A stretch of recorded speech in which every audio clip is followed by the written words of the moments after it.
Um podcast Companhia das Letras.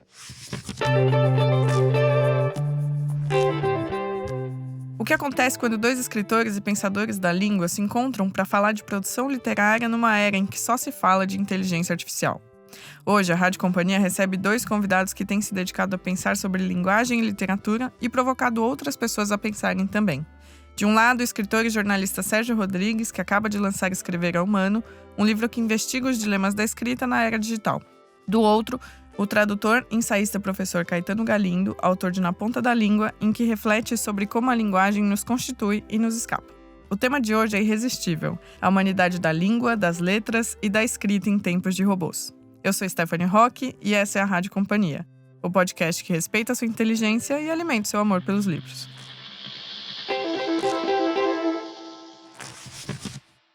Sérgio, Galindo, é uma alegria receber vocês aqui. Aliás, eu queria agradecer porque hoje nós estamos num episódio um pouquinho diferente. Infelizmente, não estou com os dois à minha frente, apenas o Sérgio. Mas o Caetano também está aqui na minha frente, na minha imaginação. Então, queria agradecer vocês dois por estarem aqui. Queria começar perguntando qual foi o último livro que vocês leram, o que vocês estão lendo no momento e qual livro vocês mais têm recomendado por aí. Começando por você, Sérgio, por favor. Oi, Stephanie. É um prazer estar aqui na Rádio Companhia. Olha, eu estou lendo no momento Últimos Contos do Chekhov, a tradução do Rubens Figueiredo. Na verdade, eu estou relendo a maioria desses contos, mas eu sou um grande fã do Chekhov. Acho que é um daqueles autores que a gente tem que sempre estar voltando e não dá para contornar. O último livro que eu li foi O Batida Só, da Giovanna Madalosso, que é uma escritora que eu admiro muito, que eu gosto muito, e ela vai ficando melhor, ela está construindo uma obra muito impressionante, eu acho, na literatura brasileira, além de ser minha amiga também. E o livro que eu tenho recomendado mais, vocês vão achar que eu estou aqui fazendo média com o nosso companheiro de podcast, mas eu tenho recomendado muito o Lia, o romance do Caetano, porque eu acho que é um romance extremamente inovador e não teve a atenção que ele merece. Eu acho que é um baita de um livro e realmente tenho recomendado com muito sucesso. Pessoas em geral falam, pô, que bacana aquele livro que você me recomendou. O Caetano virou best-seller com Latim em Pó, mas eu acho que as pessoas precisam prestar mais atenção no lado ficcionista dele. Muito bom, a gente vai falar, aliás, do Lia daqui a pouco. E você, Caetano? Bom, primeiro, obrigado pelo convite. E segundo, a gente não combinou essas coisas todas, tá? Eu juro pra você. Mas eu não, ainda tava é com que medo. Você não sabe, mas eu paguei ele aqui debaixo da mesa. Não, eu mandei o Pix antes também, não tem problema. Mas eu até fiquei com medo. Ainda não caiu, viu, Caetano? Não caiu, não. Eu tava esperando, né? Esperando se concretizar a menção. O último livro que eu li foi The Mirror of My Heart, que é uma antologia de 1000 anos da poesia persa escrita por mulheres, que é organizada e traduzida pelo Dick Davis, que é um tradutor genial. O livro que eu tô lendo mais de um, e curiosamente um deles são os últimos contos do Chekhov. Mas então eu vou dizer outra coisa, eu tô lendo o Assassinato no Expresso Oriente, só que em sueco por motivos de estudar a língua. O livro que eu mais tenho recomendado, não vou fazer então o jabá agora de recomendar o livro de que a gente vai falar do Sérgio, mas curiosamente o livro que eu mais tenho recomendado é O Batida Só, da Giovanna, que uma coisa ainda mais curiosa, eu acho que tem um grande potencial de ser o drible desta década, o livro que meio que sintetizou a qualidade do romance brasileiro neste momento, como o drible fez lá 10 anos atrás. Muito bom, então agora a gente pode revelar a surpresa que na verdade hoje o episódio é sobre os últimos contos do Chekhov e Batida Só, da Giovanna Madalosso. Porque esse é o nosso primeiro top. Mentira, não. Mas que bom, olha só, é sempre bom quando, mesmo sem combinar, os autores recomendam coisas tão semelhantes. Nesse caso ainda não tinha acontecido de recomendar os mesmos livros, então fica essa recomendação fortíssima, por favor. Parem, terminem de escutar o episódio e vão à livraria comprar os 2 livros. Eu só quero dizer que, assim, recomendar Agatha Christie em sueco é um pouco chique demais pra mim, mas o resto a gente tá em sintonia. Não, mas eu não entendo. Bom, a gente finge normalidade, tudo certo. Bom, na década de 1960, Gilberto Gil escreveu Cérebro Eletrônico. A música diz assim: só eu posso pensar se Deus existe, só eu posso chorar quando estou triste, só eu cá com meus botões de carne e osso, eu falo e ouço, eu penso e posso. Posso decidir se vivo ou morro. Por quê? Porque sou vivo, vivo para cachorro e sei que cérebro eletrônico nenhum me dá socorro em meu caminho inevitável para a morte. Olha, eu até gostaria de cantar, mas claramente eu não sei cantar, então peço licença ao Gil para ter lido a música dele. Mas enfim, o Gil, claro, a gente já percebeu, genial como sempre, anteviu os nossos dilemas de hoje. Então, a partir dessa música, eu já queria começar provocando vocês dois. O que vocês acham que só um humano consegue fazer? Olha, eu acho que só um humano consegue fazer arte de verdade. Arte como a gente já entende há alguns milênios, né? O que a IA generativa, né, o ChatGPT e outros, né, os LLMs, como são chamados na sigla em inglês, o que elas fazem é imitar muito bem o que a gente faz, a nossa arte, né? Mas aquilo não é arte de verdade, porque eu não consigo conceber arte sem uma subjetividade, sem uma pessoa por trás, com seus desejos, com suas intuições, o risco que corre ao assumir certas posturas e tal. Então, assim, eu acho que o Gil acertou na mosca mesmo. Eu vejo essa fronteira aí como intransponível para as máquinas, pelas máquinas. Claro que é um pouco arriscado falar isso, a gente está diante de está no meio de uma revolução, está diante de um futuro super imprevisível, lógico. Eu não pretendo chegar aqui e falar, eu sei como é que vai ser o futuro, ninguém sabe nesse momento, né? Mas assim, por tudo que a gente consegue imaginar em termos de avanço da inteligência artificial, essa fronteira do passar da imitação da linguagem humana para uma linguagem de fato, para uma expressão de fato, de algum tipo de consciência, é uma coisa que não está no horizonte hoje. Então eu acho que vai continuar sendo uma província humana essa coisa de fazer, no caso da escrita, de fazer arte com palavras. Muito bom. E você, Caetano, o que acha? Eu acho que, como sempre... Bom, eu, enquanto Caetano, tenho que dizer que Gil já sabia, né? Porque a dupla nasceu pronta. Ele acertou já de cara. Cérebro eletrônico nenhum me dá socorro no meu caminho inevitável para a morte. Só a gente morre. E o problema é que esse fato matiza todo o resto. A produção de arte, a percepção de beleza, a capacidade de surpresa, o sentimento de dor, de angústia, tudo decorre dessa efemeridade que é a consciência da mortalidade. E eu acho que isso é nosso maior presente, nossa maior dádiva e a nossa maior condenação. E o convívio dessas duas coisas é que eu acho que está muito além dessas simulações e dessas tentativas de reprodução que hoje é o que a gente consegue ver os modelos de inteligência artificial podendo fazer. Eu posso acrescentar uma coisa? Eu concordo inteiramente. O último capítulo do Escrever é Humano se chama Aqui Só Entra Quem Vai Morrer. É exatamente isso que o Caetano está dizendo. E o livro fecha com a citação de um conto do Jorge Luiz Borges, chamado O Imortal, que eu acho que acerta também em cheio, também antevendo, também vendo longe, ele que era cego.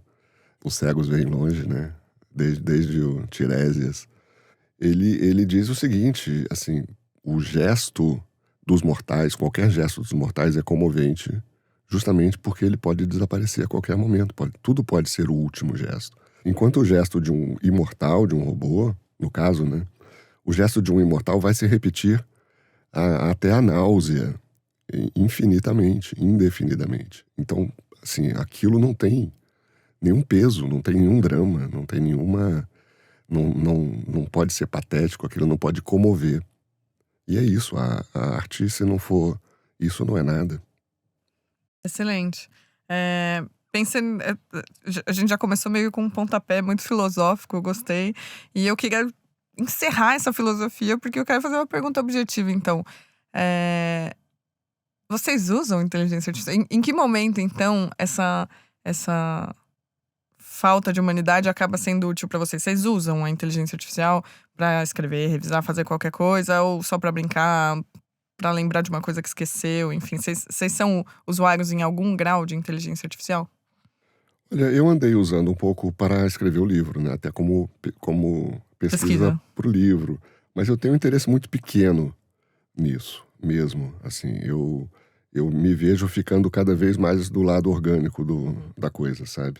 E é claro que é uma ferramenta que pode ser útil em um monte de coisas. Pode te ajudar a resumir coisas, pode te ajudar a transcrever. Transcrever áudio para texto é uma maravilha. Outro dia me falaram que nas editoras tem sido muito usado para bater prova, né? Para ver se as correções foram incorporadas ao texto. É lógico que para essas coisas mecânicas é muito bem-vindo, né? A coisa é de grande auxílio. Agora, na hora de escrever mesmo, eu não vejo utilidade nenhuma. Pelo contrário, eu só vejo perigo, só vejo risco. É o tipo da coisa que você não tem como terceirizar. Se você terceiriza, você perde o controle do processo, você deixa de ser o autor daquilo, né? Mas eu tenho brinquei bastante com uma IA de música chamada Suno, que é uma coisa espantosa, é o maior brinquedo já criado pela humanidade. Eu tenho um lado B de compositor, né, na minha vida, já tive vários parceiros, enfim. E o Suno é um troço que já te entrega, não só ele compõe a música de acordo com os prompts que você dá, como ele te entrega uma faixa já com uma requintadíssima produção musical pronta para botar no Spotify. Que loucura. É uma coisa de doido. Ao mesmo tempo, é uma coisa... ao mesmo tempo que é uma coisa maravilhosa, é uma coisa um pouco deprimente, porque você fica pensando, assim, em duas coisas que acabaram me deixando meio de ressaca depois que eu brinquei muito com o Suno. Uma é pensar em que todos os músicos da história foram roubados na cara dura para que aquilo ali existisse. E não receberam um tostão e tal. E a segunda é imaginar que tá fácil demais. O que é fácil demais não tem graça. Então eu acho que a gente está correndo o risco de ver um grande dumping da arte humana como um todo, sabe? E você, Caetano, o que acha? Você usa bastante? Você que também traduz, enfim, tem serventia? Cara, eu tô cada vez mais me sentindo tipo um profeta no deserto, no século IV, comendo gafanhoto e mel. Eu tô com medo de virar lumpen. Meu uso é quase nulo. Eu entrei lá uma meia dúzia de vezes, fiz umas perguntas, como todo mundo no começo, para ver qual era. Fiquei muito próximo de zero interessado e 200% incomodado. E não uso para nada, não tenho nenhum uso nem de trabalho, nem de auxílio, nem de nada. Entendo que possa ser, sim, certamente será uma ferramenta interessante, mas eu estou cada vez mais regredindo em vez de avançar. Em gosto artístico, todo esse tipo de coisa, eu estou começando a ficar com medo de estar envelhecendo muito precocemente.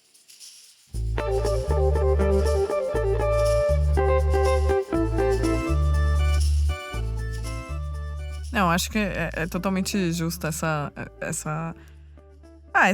esse pé atrás, né, com a inteligência artificial. Enquanto o Sérgio, por exemplo, falava da música, eu lembrei de como tá viralizada uma espécie de produção musical que pega uma letra de funk que já existe e transforma numa canção dos anos 60, 70, 80, e a música tá fazendo muito sucesso nessa versão IA.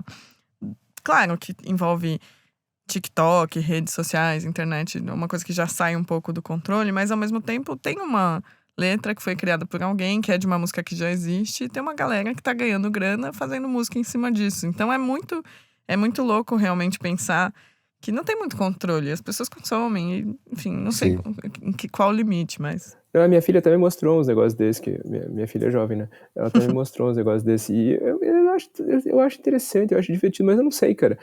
Um pouco é por, sei lá, para mim eu acho que é por esse envolvimento meio recente que eu tenho com teatro e pensar nessas coisas de o que acontece de verdade com pessoas de verdade num momento único e desaparece para sempre, e de meio que valorizar essas coisas. Eu tenho meio que regredido um pouco para esse lugar de só lidar com música acústica, só com os meus instrumentinhos em casa, fugir um pouco dessa coisa da tecnologia, sei lá, pensar no que é real de verdade. Aliás, eu queria anotar que eu disse lumpen agora há pouco, mas a minha inteligência nada artificial errou, eu quis dizer ludita e não lumpen. Olha, mas até aí a inteligência Google artificial erra pra caramba. Olha, os luditas vão acabar virando lumpen, né? Então exatamente. Não tá tão errado, né? Agora, queria perguntar especificamente pro Sérgio, Porque no Escrever ao Humano você explora como a escrita sempre esteve cercada de ferramentas, tecnologias, da pena, a máquina de escrever, do computador, no celular. O que a inteligência artificial muda nesse percurso, na sua opinião? É só mais uma ferramenta, um salto um pouco mais sofisticado? Não, eu acho que é digamos, um corte epistemológico. Acho que é outra coisa. É claro que ela pode ser usada como ferramenta, mas ela não se contenta em ser uma ferramenta. Ela quer ter o controle do processo, claramente. Ela não quer te ajudar a escrever. Ela quer escrever por você. Uhum. E, de fato, ela está escrevendo pelas pessoas, porque escrever é uma coisa que dá trabalho. Escrever já foi chamado de o trabalho braçal da mente. Aliás, eu gosto muito dessa imagem. Escrever é trabalhoso, escrever, em certa medida, é chato, é doloroso, é lento, né? Então, assim, não tem porquê a maioria das pessoas continuar fazendo isso se puder terceirizar isso para uma máquina. E já estão terceirizando e vão terceirizar inevitavelmente. Só vai escrever quem quiser muito escrever, né?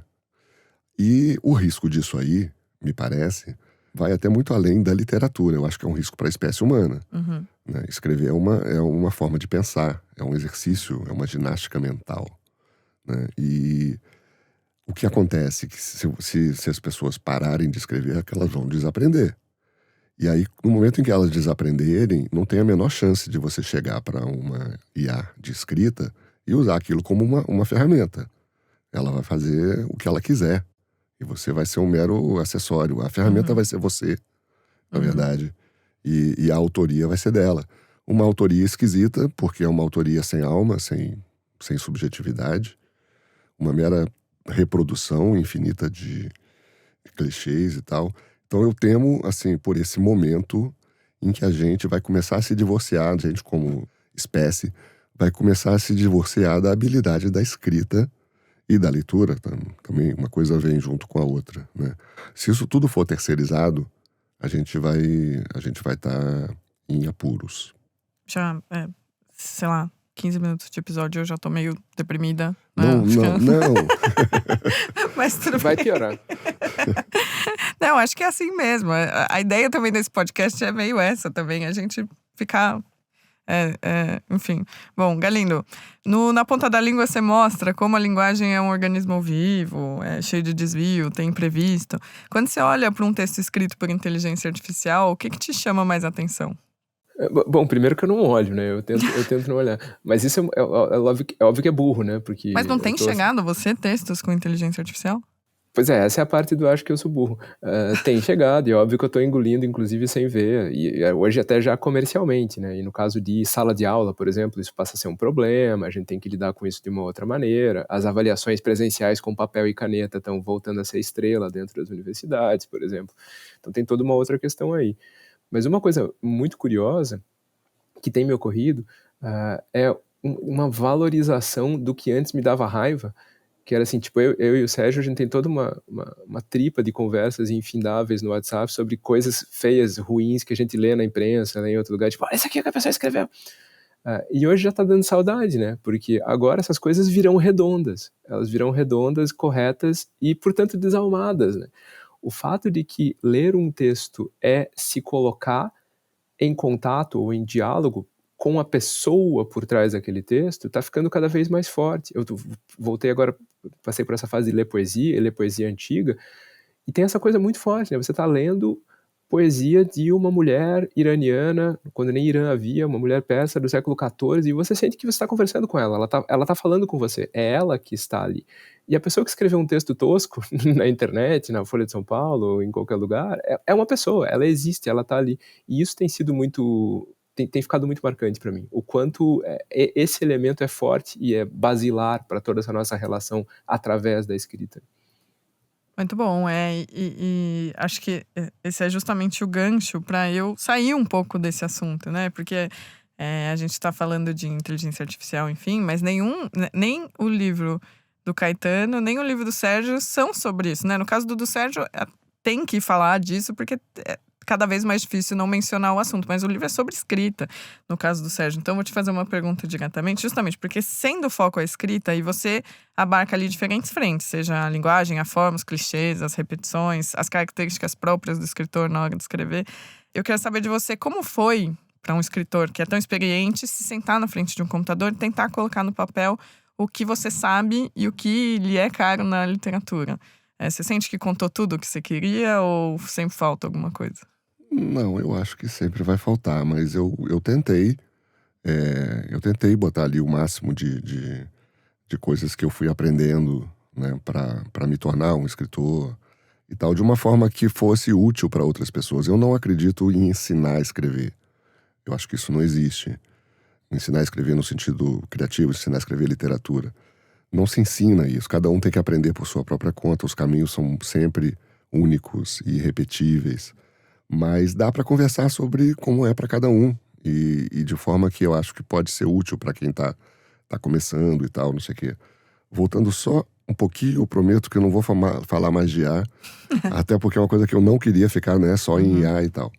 Mas, assim, talvez eu fico imaginando que talvez tenha jovens, pessoas muito mais jovens do que nós, nos ouvindo, pensando, pô, tá aí esses dois velhos aí, rabugentos. Três. Não, você é jovem. Então, esses velhos rabugentos falando sabe, de coisas que eles não estão entendendo. O mundo mudou, isso não tem como voltar atrás e tal. E eles têm toda a razão, num certo sentido. Não tem mesmo como voltar atrás. O que eu acho que a gente tem como pessoas analógicas, criadas no mundo analógico, o que tem a dizer nesse momento é o seguinte: olha, vão com calma, toma cuidado, porque essa ferramenta não é só uma ferramenta. Ela é poderosíssima e se você vacilar, ela te engole. E no caso da escrita, o que significa não vacilar? É aprender. É aprender a escrever por sua própria conta. Para depois, se você quiser, conversar com o robô de igual para igual. No mínimo de igual para igual. Se não como superior dele. Mas isso você só vai conseguir se você tiver um percurso já feito no mundo da escrita, que é um percurso lento, que é trabalhoso, que dá trabalho, sabe? Que às vezes é chato, que às vezes dói. Não dá para cortar caminho em certas coisas. O meu romance, O Drible, levou 17 anos para ser escrito. E ele levou 17 anos por uma série de razões, enfim, porque eu fiz outros livros no meio do caminho e tal, não sei o quê, mas entre elas, com certeza, tem uma razão muito importante, que é que quando eu comecei a escrever O Drible, eu não estava pronto para escrever O Drible. Eu não tinha condições técnicas de escrever aquele livro. Ele era muito maior do que eu. Eu tive que cumprir um percurso ali para chegar a um lugar em que eu já conseguia escrever aquele livro. E isso é um aprendizado que é de cada um. Que não pode ser terceirizado para robô nenhum. Né? E se você não tiver feito esse percurso sozinho, você não vai ter condições de conversar com o robô. O robô vai mandar em você. Então é por isso, esse que eu acho que é o meu livro é 90% escrita humana e 10% IA. Eu não estou tão interessado assim na IA. A IA me deu foi um norte, assim, foi um foco maior no que é especificamente humano, o que vem a ser essa coisa literária que o robô não alcança. E eu acho que ela vem a ser justamente tudo o que é o não automatismo. Tudo aquilo que você descobre ao escrever. É o anti-clichê. Né? O robô é o rei dos clichês, é o clichê, a apoteose dos clichês recombinados ao infinito. E a escrita humana é uma palavra depois da outra, é a surpresa permanente, é 1000 escolhas que você faz a cada linha. E isso é artesanal. Tem que ser artesanal. Tanto é que no começo do livro, no prefácio mesmo, você diz que você por muito tempo quis escrever um livro sobre escrita, mas que acabou não fazendo. De repente, justamente, foi a inteligência artificial e os robôs que foram esse ensejo para finalmente fazer o livro, que é realmente uma provocação muito interessante, porque é um incentivo para continuar escrevendo, né? No tempo que a gente tá vivendo. Enfim. Caetano, agora a minha pergunta é... Claro, né? Você acabou de lançar o Na Ponta da Língua, tem o Latim Pó, que é um livro que...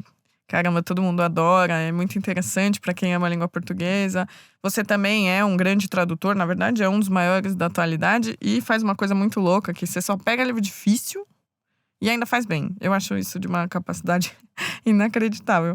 Mas eu queria saber de uma outra veia sua, que até foi uma das coisas que o Sérgio recomendou mais cedo, que é você enquanto ficcionista, né? Porque você tem um romance, que é o Lia, o Sérgio já mencionou.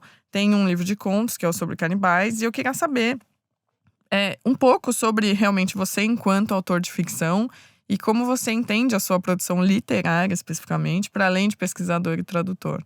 Então, em resumo, como é Caetano Galindo ficcionista?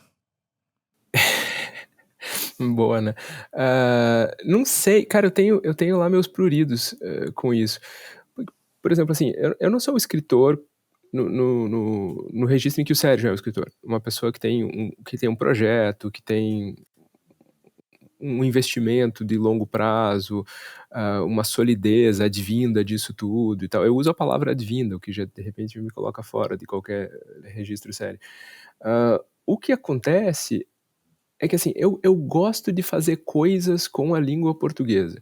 Isso que você falou, por exemplo, de traduzir livros difíceis, as pessoas foram percebendo que eu gostava, que eu talvez conseguisse fazer, na medida em que elas iam me apresentando problemas e eu gostava de lidar com os problemas. Traduzir poesia metrificada, traduzir Ulisses, traduzir literatura antiga. Eu gosto de tentar fazer coisas diferentes com esse instrumento. Traduzir para mim é isso, escrever para mim é isso também, de certa forma.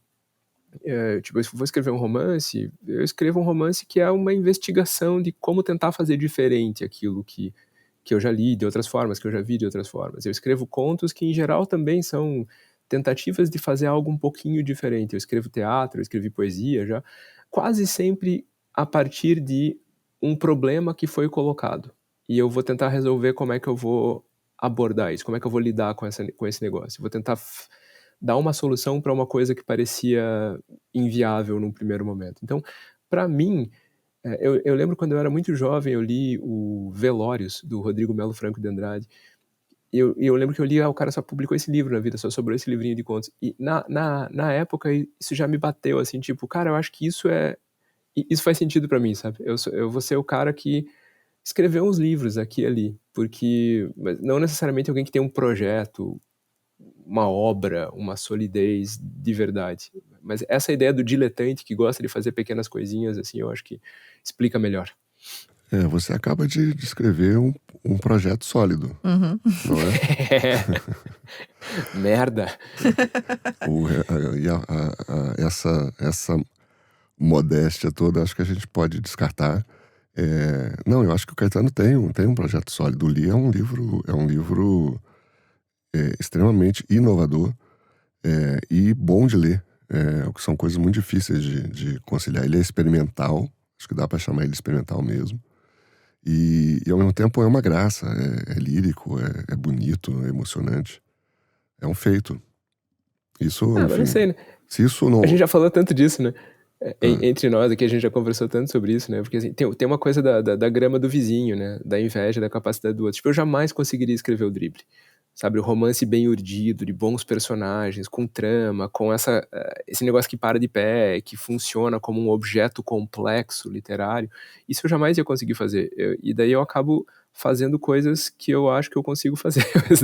Eu fico com essa sombrinha, essa pontinha de inveja. Mas é o que todos nós fazemos, né? Aquela Eu acho que aquela definição de estilo do Mário Quintana eu acho genial. Estilo é uma limitação que faz cada escritor só escrever como pode. Cada corcunda, né? É isso aí. Enquanto editora, eu tô adorando esse papo de vocês dois, porque é muito gostoso quando a gente vê dois autores que entendem suas particularidades e seu tempo. Acho que hoje a gente vive... não vou nem falar de inteligência artificial, mas desde a internet, o meu sonho profundo é a morte da internet. Mas que isso também é muito retrógrado, né? Reacionário. Mas, enfim... a internet achatou muito o nosso tempo. Então, existe uma ideia de que você tem que fazer... Eu sempre observo autores... não, eu tenho que fazer esse livro para publicar nesse ano. Um livro que tem 2 páginas. Tem que tomar 17 anos. Tem que se pensar, tem que estar... Não é para ser uma coisa fácil. Acho que ouvir vocês dois falando é muito interessante. Porque, claro, é muito importante essa modéstia. Eu valorizo, mas ao mesmo tempo acho que é isso mesmo. É claro...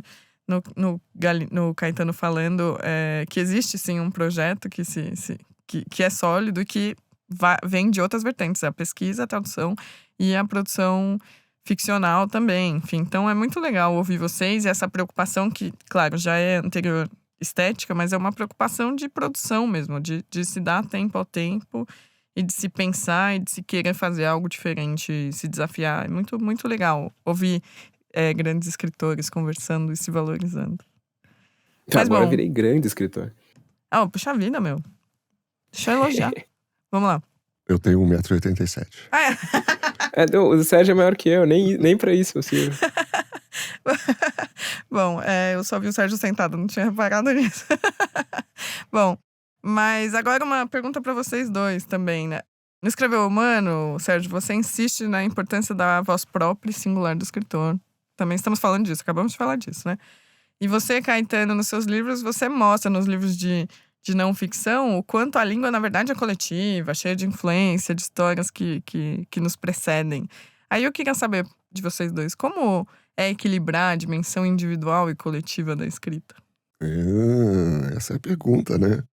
Eu acho que tem uma dimensão coletiva muito forte. Eu acho que, quando eu falo de voz própria, eu acho que é necessário uma pessoa que escreve encontrar uma assinatura, uma impressão digital que ela deixe no texto, que não é truque, que não é assim, vou escrever só com minúsculas ou só com maiúsculas. Não é isso que faz uma voz. É um pouco difícil até de definir o que faz uma voz. Eu defino como uma coisa de autoconhecimento textual, que é um processo longo também, que vem de ler, de escrever, errar, enfim, jogar fora. E se você der sorte, com o tempo você vai amadurecer ali uma coisa que é sua, que é única. Mas, ao fazer isso, você não tá inventando a pólvora. Você tá lidando com um patrimônio que é a linguagem, que é um patrimônio coletivo. E, na verdade, nos melhores momentos, o escritor, a escritora, acaba sendo um pouco um cavalo de um certo espírito coletivo da linguagem, que eu acho que é isso que, na verdade, a gente está buscando, né? Não é o mergulho no próprio umbigo. Mesmo que seja um mergulho no umbigo, é algo que tem que iluminar mais longe, é algo que tem que falar com outras pessoas, tem que falar com o seu tempo. Então, eu acho que você tem que ter as duas dimensões, a individual e a coletiva. Agora, como juntar isso de maneira harmônica e tal no seu texto, aí é que tá o busilis, né? Como se dizia antigamente. Gente, eu acho que a gente nunca teve um episódio com tantas palavras difíceis em recorrente. Eu tô ouvindo dos dois lados aqui. Muito bom. Temos esse vício, né? Caetano, e você? O que você acha? Não das palavras difíceis, no caso, como equilibrar. Eu gosto das palavras difíceis. Eu gosto das palavras difíceis, especialmente quando elas parecem feias, não quando elas parecem bonitas. Busilis é uma que era engraçado, que lá em casa era gíria comum. Meu pai gostava de usar e virou uma gíria que a gente usava direto. O que eu acho do que mesmo que era pra eu achar? Deixa eu ver. O equilíbrio entre a dimensão individual e coletiva da escrita. Tá vendo? Eu fico... essa consciência detonada, colonizada pela internet. Eu não quero o fim da internet. Eu me conformaria com o fim do scroll infinito. Eu acho que a pessoa que inventou o scroll infinito tem um lugar especial no inferno. A internet é de outra ordem. Como equilibrar? Cara, eu acho que o Sérgio já foi na raiz da coisa. Eu acho que quase não precisa haver esse dilema do equilíbrio, porque ele está na base de tudo. O que a gente precisa é eliminar qualquer sombra, qualquer fiapo dessa ideia inadequada, que nunca fez sentido, de que a expressão artística é uma coisa derivada dessa expressão do indivíduo que se volta para o próprio umbigo, como disse o Sérgio, forja um diamante e entrega para a humanidade. É um diamante de flunfa de umbigo. Nunca foi assim, em momento algum terá sido assim. Todo o processo de criação em qualquer arte, em qualquer momento, sempre se alimentou do que está em volta. E o que está em volta, para um ser humano, são tipicamente outros seres humanos. E quando a gente está falando de arte feita de palavras, e arte feita de palavras em literatura, ou seja, a partir de personagens, de ideias, de conversas, todo o material é humano, todo o material são outras pessoas. É o patrimônio coletivo da língua, são as pessoas à tua volta e as suas esquisitices, as suas características, a sua aparência física, as suas manias pessoais, as suas histórias que você ouve e rouba de um ou de outro. É um processo permanente de fagocitose, né, de comer tudo que está à tua volta e transformar aquilo em algo que só você pode fazer, que só você pode digerir.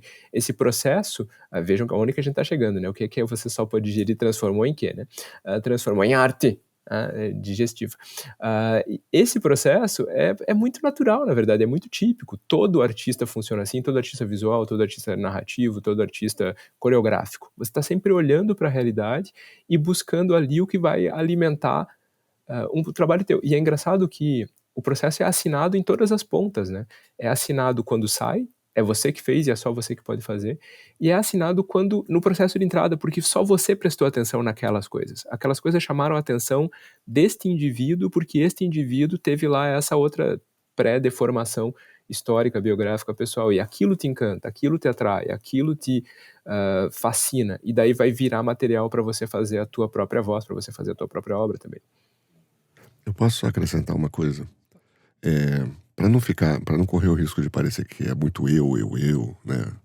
Você faz a sua voz e tal, não sei o quê. O que eu acho mais fascinante no caso da literatura é o quanto ela é dependente da pessoa que lê, né? Eu chamo no livro, e eu explico por quê logo de cara, eu me dirijo à leitora. Toda vez que eu vou falar da pessoa que lê, é a leitora. E isso é por uma razão muito simples. Eu estou falando de ficção, e a imensa maioria de quem lê ficção no Brasil e no mundo são mulheres. Enfim, homens leem outras coisas, leem, sei lá, autoajuda, manual de montagem de fuzis, né? Ave Maria. Sei lá eu, mas a ficção é um terreno feminino, basicamente feminino, né? E esse encontro de duas imaginações é que eu acho que é o mais legal na literatura, porque outras formas de arte te dão a coisa um pouco mais pronta. Claro que a imaginação de quem vê, de quem assiste, vai estar sempre presente. Mas a escrita é a unidade mínima, é a notação mínima do pensamento, é só palavra no papel. O papel da leitora aí é muito grande, né? O que fica reservado para a imaginação de quem lê é uma tarefa gigantesca. O livro, assim, é uma coautoria mesmo. Todo livro é uma coautoria entre quem lê e quem escreve.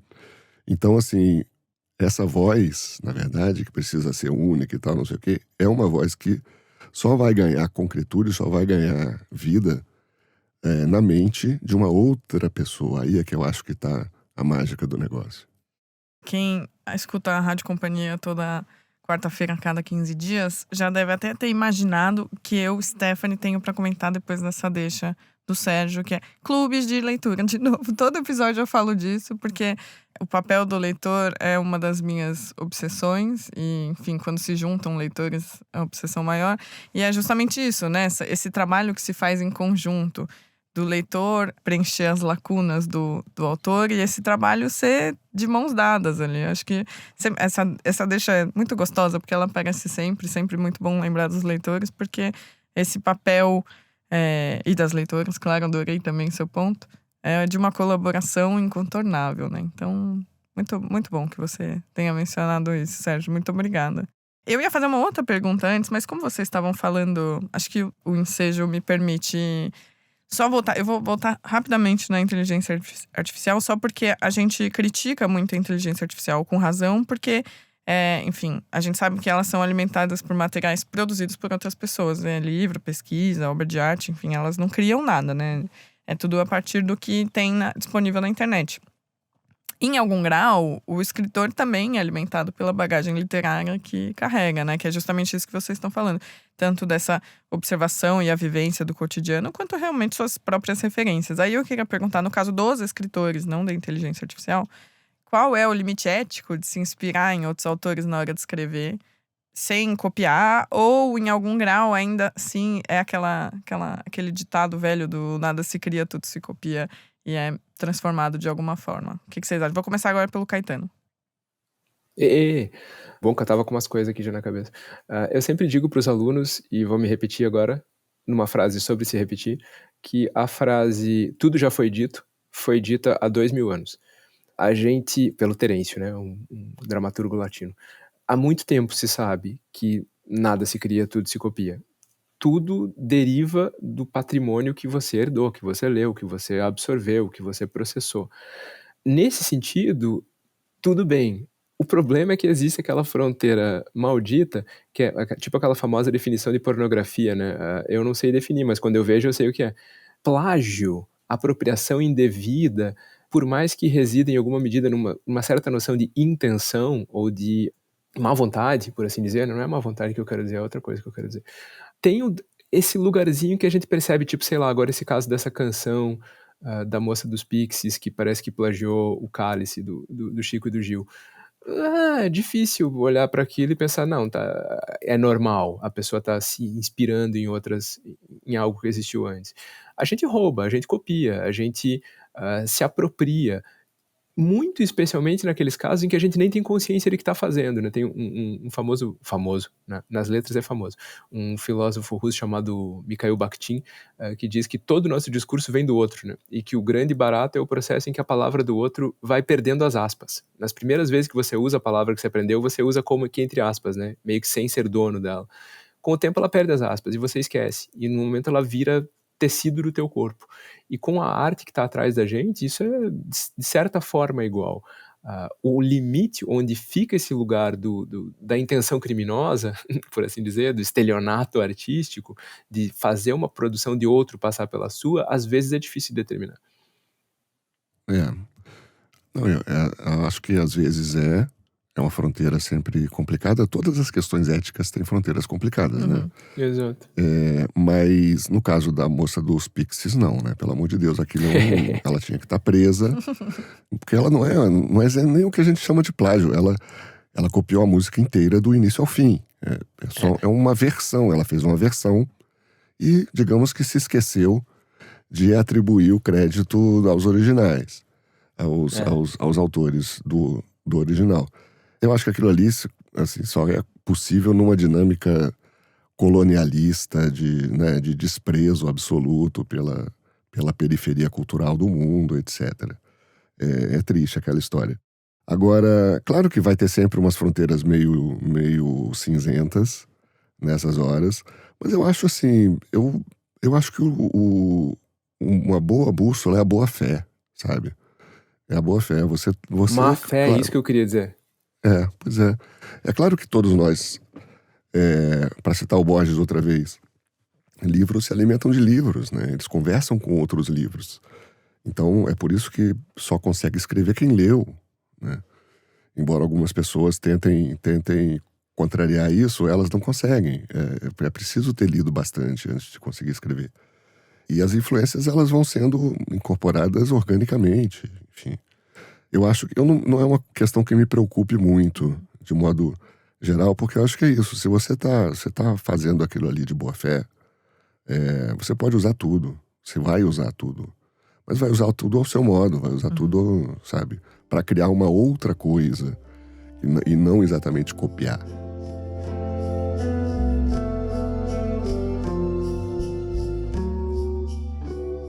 Muito bom. Aqui, enquanto vocês conversavam, além de vocês dois usarem palavras difíceis e antigas, tem outros pontos em comum que eu queria trazer à tona. Além da que gente claro, ser velho. Dois, enfim. Uma coisa que vocês dois têm em comum também é que vocês dois são muito conhecedores da língua portuguesa, mesmo da língua portuguesa e da forma, né? Vocês são, acho que a gente pode dizer isso sem dúvida, referências justamente de a gente se pensar a história da língua e da forma literária, enfim. Aí eu queria saber que de vocês dois, pode de novo começar com o Caetano, se vocês acham que essas características são imprescindíveis para quem está escrevendo, ou seja, saber muito da língua e da forma é imprescindível ou dá para dar um balão? Ixi, eu acho que eu tenho cá pra mim que nada é imprescindível. Porque os romances, por exemplo, os poemas, têm essa mania irritante de desmentir as prescrições, né? Tem que ser assim, só se pode fazer desse jeito. E isso é estritamente... Daí aparece alguém e faz lá um negócio completamente bizarro e esquisito, diferente, e funciona. E é lindo que seja desse jeito. E eu como eu venho da tradução, eu tenho isso muito claro, que é o fato de que, eu vou dizer agora em nome da classe, os tradutores, sim, são pessoas que precisam desse conjunto de habilidades muito amplo, porque o tradutor, a tradutora, não tem como dar balão. Os problemas foram propostos por outra pessoa, e você precisa resolver os mesmíssimos problemas, em outras situações, em outras circunstâncias. Quando você escreve originalmente, você pode escolher que problemas você vai abordar. Se o teu ponto forte, aquela história do corcunda, né? Aquela história do estilo ser o que te condena a fazer o que você só pode fazer. Se você é bom nisso, é fraca naquilo, é super competente naquilo outro, você escolhe para onde você vai. Se a prosa rebuscada, bonita, barroca, rendilhada é o teu forte, seja feliz. Se, por outro lado, você escreve seco, duro e vai se concentrar em outras coisas, no que você está apresentando, no que você está desenvolvendo, e até às vezes em tematizar essa dureza, esse vocabulário reduzido, seja feliz também. O Dr. Seuss, um grande autor de livros infantis em inglês, escreveu livros geniais e com limitações de vocabulário e de tamanho de vocabulário que ele se auto-impunha para colocar os textos para determinada faixa etária, absurdas. E os livros são lindos, os livros são maravilhosos, inclusive para adultos hoje. Tipo, dá para fazer qualquer coisa. Posso querer dizer com isso que o Dr. Seuss era um limitado? Não, ele tinha um super conhecimento para fazer isso tudo também. Mas o que ele é prova de conceito de que não é preciso esse tipo de conhecimento amplo, estritamente, não é condição sine qua non para se fazer uma ou outra coisa em literatura, eu acho. É bom, e eu e o Sérgio gostamos, e se você fizer desse jeito, a gente vai te ler com mais prazer. Mas outros leitores, outras pessoas vão querer outras coisas, talvez. Sim. Não, e eu mesmo eu vou apreciar outro tipo de coisa também.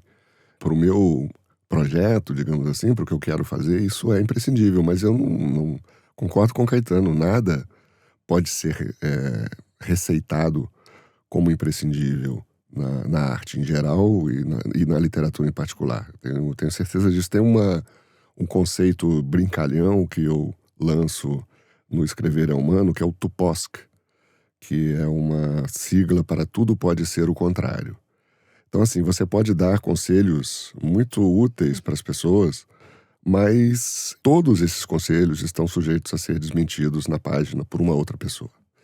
O seu diálogo precisa ter um certo tom de oralidade, um tom coloquial, não pode ser uma coisa que pareça um discurso na tribuna. E você pode construir um livro inteiro com diálogos escritos com cara de discurso de tribuno e funcionar, né? Isso, a literatura está cheia disso. Não existe nada que seja proibido e não existe nada que seja obrigatório. Depende de como você faz.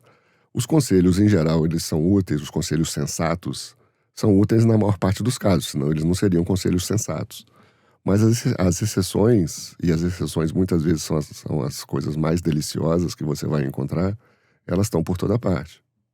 Olha, então, jovens escritoras e escritores, de acordo com o Sérgio Rodrigues e Caetano Galino, tá tudo liberado, tá bom? Podem investir, porque... Ninguém é de ninguém, tudo é possível. A gente já tá indo pro final do episódio. Um episódio que realmente amei. Queria que a gente tivesse mais um tempão pra poder ficar conversando aqui sobre... Não sobre inteligência artificial, e sim pelo fim da internet. Mas enfim. E eu queria perguntar pra vocês dois. Eu vou ter que voltar pra inteligência artificial só porque, de novo, vai ser um pouco difícil evitar isso. Então, eu queria perguntar pra vocês dois, numa perspectiva sempre pensando em futuro ou qualquer coisa assim. Como vocês veem a importância da gente defender a literatura e a língua num tempo em que até a fala, as músicas, enfim, podem ser simuladas por robôs. E, ao mesmo tempo, uma coisa que até o Sérgio falou um pouco antes, e eu queria saber de vocês, que é uma provocação. Como a gente também pode evitar algum grau de reacionarismo e também abraçar a inteligência artificial e usá-la a nosso favor? Como a gente consegue equilibrar esses dois pontos? Então, para terminar, são minhas duas perguntas. Como vocês veem a importância de defender a literatura nesse momento? E, ao mesmo tempo, como também abraçar esse novo e terrível recurso? Eu vejo essa ideia de defender a literatura, sou um pouco, assim... sei lá, parece um cavaleiro andante. Mas, assim, eu vejo a importância de manter o que eu chamo de aldeia gaulesa do Asterix, né? A resistência à invasão da escrita automática. Manter a literatura como essa aldeia gaulesa, eu vejo uma importância humanista mesmo nisso aí. A gente conseguir manter a nossa reserva de subjetividade, de mergulho na arte humana, no patrimônio da arte humana. Eu acho que isso vai ser muito útil e talvez seja cada vez mais valorizado, inclusive, à medida que for se tornando mais raro. Não sou exatamente um ludita. Eu acho que a IA é uma revolução imensa, ela veio para ficar. Eu posso até optar por individualmente ficar lá no meu canto. Outro dia o Michel Laub escreveu uma resenha muito boa do Escrever é Humano no Valor, na coluna dele no Valor, em que ele diz uma frase que eu gostei: eu vou continuar lendo os meus livrinhos e escrevendo os meus textinhos. Eu pretendo fazer exatamente a mesma coisa. Agora, eu não tenho nenhuma dúvida de que um monte de gente vai estar usando isso, explorando esses recursos das mais variadas formas. E boa sorte. E é isso mesmo. Eu só, assim, eu gosto de manter esse alerta, como alguém que veio do passado, né, de tempos analógicos, que aprendeu a escrever na máquina de escrever, aprendeu a escrever literatura na máquina de escrever ainda. Não tinha nem computador pessoal. Cuidado, vamos com calma.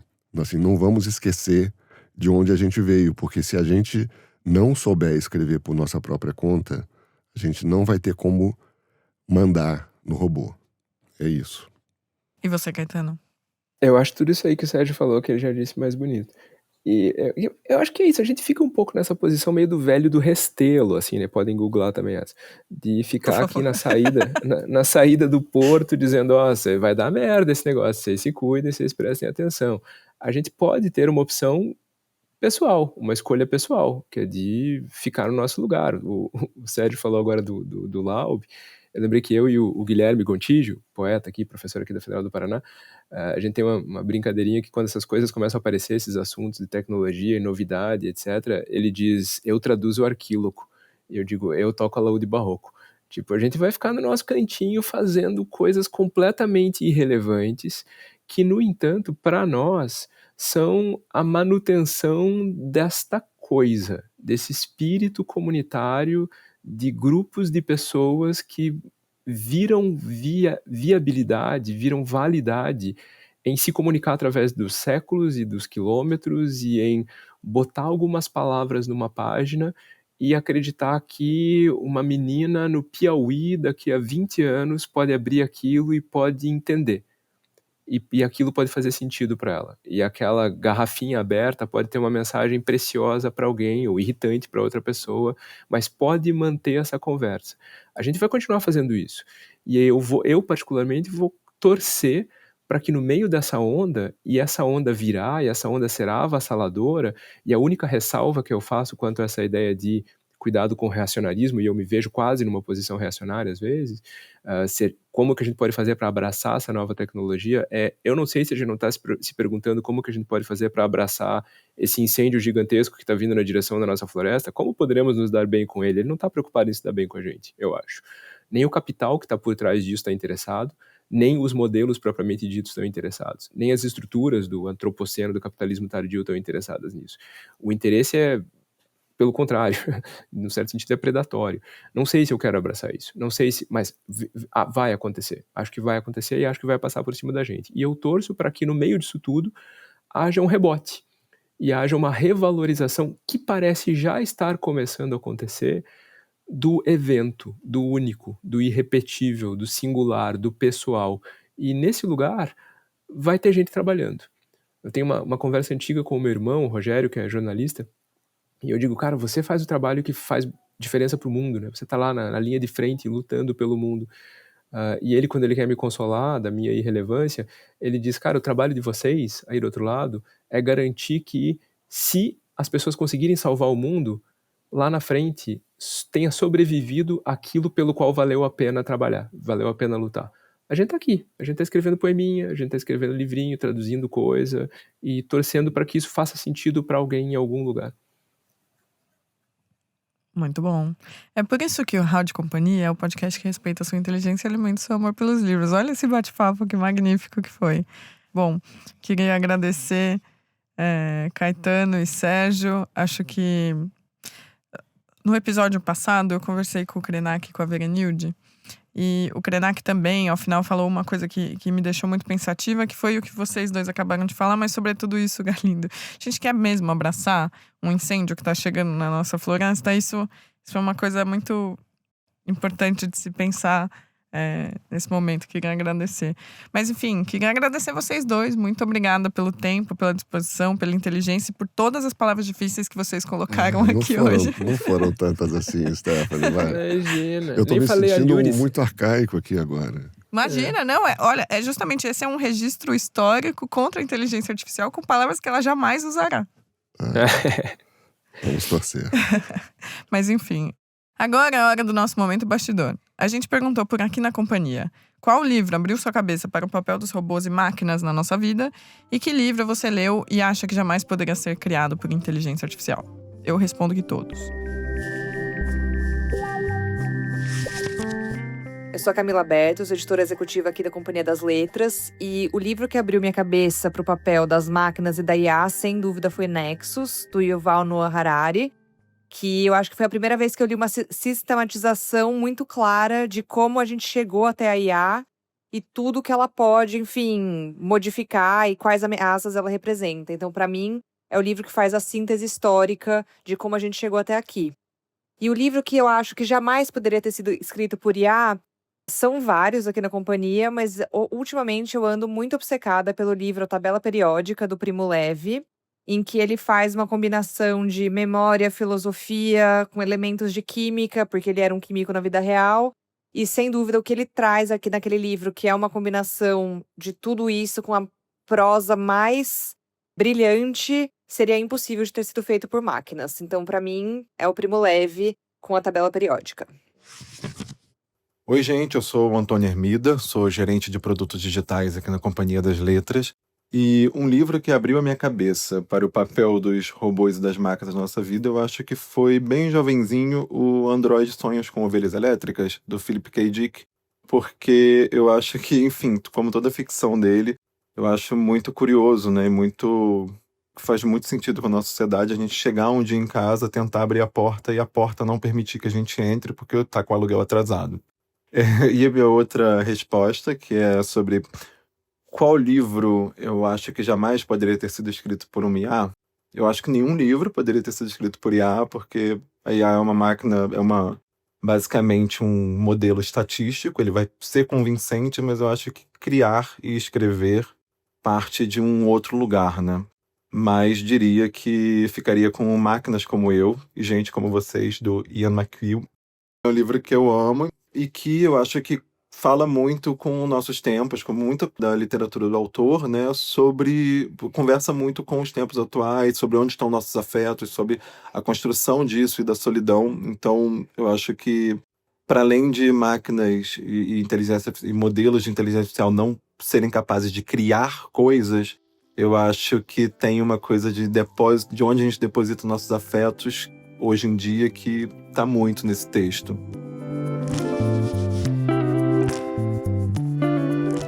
Muito obrigada, Sérgio Caetano, por essa conversa incrível, humana, olho a olho. Quer dizer, né, Galindo, você fez falta aqui, mas eu te senti pertinho. Sentiu também, né, Sérgio? Sim, tá aqui entre nós. Rolou uma coisa meio mesa branca. Eu agradeço muito o convite, uma super felicidade estar aqui, ainda aqui nesse registro meio Sessão Espírita, e conversar com vocês, e conversar com o Sérgio, é sempre uma felicidade, uma conversa. A nossa conversa é uma conversa contínua de nem lembro mais quantos anos, e agora é bacana participar de mais esse momento aqui com vocês, Stephanie. Um espetacular, grande papo mesmo. Muito obrigado, Stephanie, Rádio Companhia, pelo convite. Obrigado, Caetano.